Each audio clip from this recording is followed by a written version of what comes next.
Hi everybody. Before we get started on sort of the new material for next week, I just wanted to give you guys a quick setup of how you can connect your Aptana Studio, so the environment obviously where we've been doing most of our coding, directly to your Columbia web server so that it isn't such a drag to sort of upload files to your web server. Because as we're seeing now, being on a web server is actually important, right?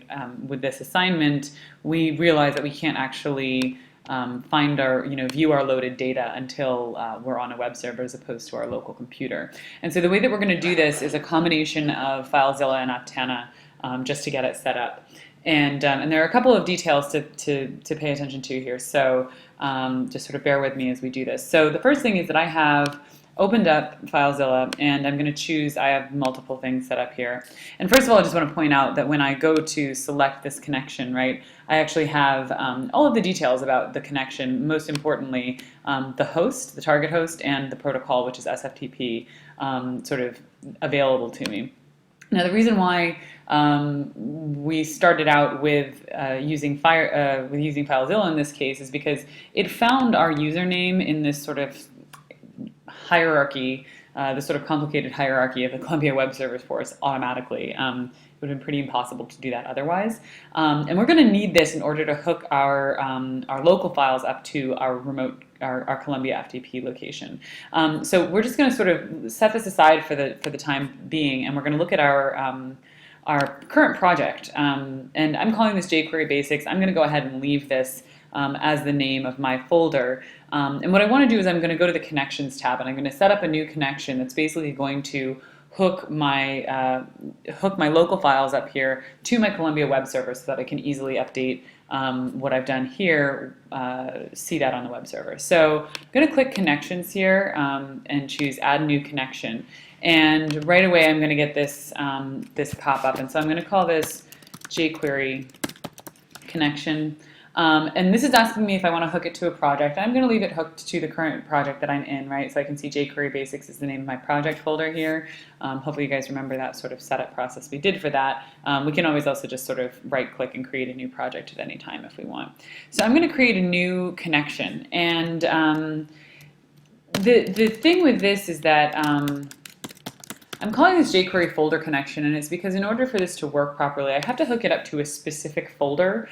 It doesn't really like me sort of moving the folders around once files have been uploaded, so I need to sort of target a particular server folder pretty directly. So just to flip back to FileZilla here, which might be a little bit more familiar, you see how I have my public HTML folder, and then I have Spring 2013. I have this jQuery folder. So I actually want to connect my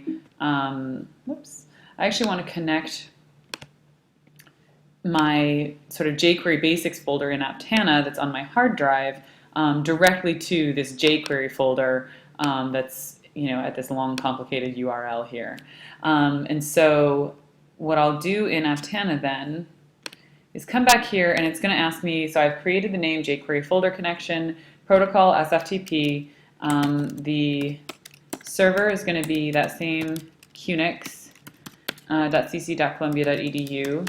The username is my uni, my internet or SSOL password, and now the remote path. This is going to be where this this URL from FileZilla goes. So it says remote site, and it has all of this stuff after it, right? I'm going to select all of this.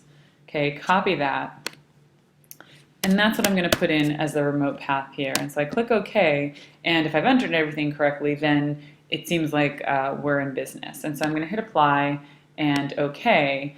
And now what we see is that when I click on this connection, I'm actually seeing the files that are actually in that folder on my live web server. And so if I wanted to say change something, so I'm just going to do a test here, right? I'm going to take, let's say, Chrome, open it up, navigate to my web server. There it goes. You guys should feel free to bookmark these things. Whoops. Oh, sorry. Yeah, I don't have access just to the I don't have access to the directory overall. I'm going to see if we can get that changed. Actually, I need to go directly to an HTML page. So I think that one of my page names here was let's go to jQuery loading.html. I think that seems to be the one I'm using here. So I'll go jQuery loading.html. And we see, okay, this matches what I have here. Now, just to watch this in action, I'm going to say, take a look at the console now, right? You take a look at me now. Okay, so I do that, and now what I can do is just drag this into that jQuery folder connection. And so it says resource exists, do you wish to overwrite? So this is going directly to that jQuery folder, and it's basically saying there's already a copy of a file with this name here. Do you want to overwrite it? And I'm going to say yes, of course, because it's essentially the same file.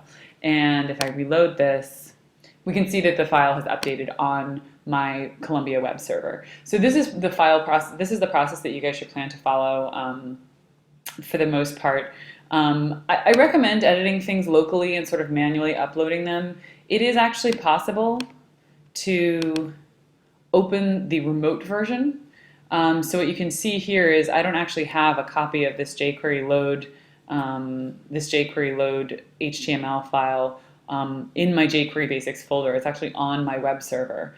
Again, if we look back at FileZilla, we see it's up here, but I don't have one in the same directory. Now, I can do this, and I can use this, for example, testing, right? Well, actually, sorry, just to show you guys this. I can work directly on the web server, and I can see this in action if I go back here, right, and I take this. This is my other one, right? See, new web project page, and in this case, I can say, hi there. Okay. And you can see I've actually made that change directly on the server. So it's really up to you guys how you want to do it. If you want to kind of have a working copy that you use directly on the web server, and then once you have something that you're satisfied with, move it to a different location via FileZilla or Aptana Studio, that's fine. The only caution I would give is that you want to just make sure that if you are sort of exploring and playing around after you finished your assignment, you might want to sort of copy the file that you're working in so you can make sure that you still have a valid one working. But this is to sort of get around this issue of constantly having to switch through 3 different programs. And the reason why we started with FileZilla, of course, is because it does this discovery for us very nicely, this sort of long, ugly string, which otherwise is quite difficult to do. So just a little tidbit on that, and I will be back in a few minutes with next week's video set on HTML, CSS, and JavaScript.